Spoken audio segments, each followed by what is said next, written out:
జగిత్యాల నర్సరీలలోని మొక్కలను వచ్చే హరితహారం కార్యక్రమం నాటికి మొక్కలు అందుబాటులో ఉంచాలని, నిరంతర పారిశుద్ధ కార్యక్రమం కొనసాగించాలని స్థానిక సంస్థల అదనపు కలెక్టర్ టిఎస్ దివాకర్ అన్నారు.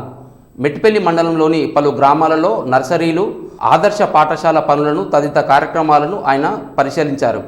ఈ సందర్భంగా మెట్పల్లి మండలం సైదాపూర్ తెలంగాణ రెసిడెన్షియల్ స్కూల్ను సందర్శించి నిర్మాణంలో ఉన్న స్కూల్ భవనాలను త్వరగా పూర్తి చేసే వచ్చే విద్యా సంవత్సరం వాటికి విద్యార్థులకు అందుబాటులో ఉండే విధంగా ఉండాలని, పనులు పూర్తి చేయాలని అధికారులను ఆదేశించారు.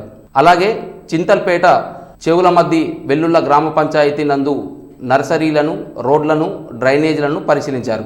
ప్రతి నర్సరీలో 100% మొక్కలను బ్రతికించే విధంగా ప్రతిరోజు మొక్కలను నిరంతరము వాటరింగ్ చేయాలని, ప్రైమరీ బెడ్లను ఏర్పాటు చేసుకొని షిఫ్టింగ్, గ్రేడింగ్ చేసుకొని మొక్కలు లేని బెడ్స్లో నారు కానీ స్టాంప్స్ కానీ పెట్టేంత వరకు వర్షాకాలంలోపు అన్ని మొక్కలను పెంచి హరితహారానికి అందుబాటులోకి తీసుకురావాలని ఆదేశించారు. గత 2 వారాలుగా జరుగుతున్న స్పెషల్ శానిటేషన్ డ్రైవ్లో భాగంగా ప్రతి గ్రామ పంచాయతీలో అన్ని రోడ్లను, డ్రైనేజీలను నిరంతరం శుభ్రపరచాలని, ఎటువంటి పారిశుద్ధ్య లోపాలు లేకుండా చూడాలని, ప్రతిరోజు ఫ్లాగింగ్ చేయించాలని ఆదేశించారు. చలివేంద్రాల్లో పరిశుభ్రమైన నీటిని పోయించాలని, పశువుల తొట్ల నందు పరిశుభ్రమైన నీటిని ఉంచాలని సూచించారు.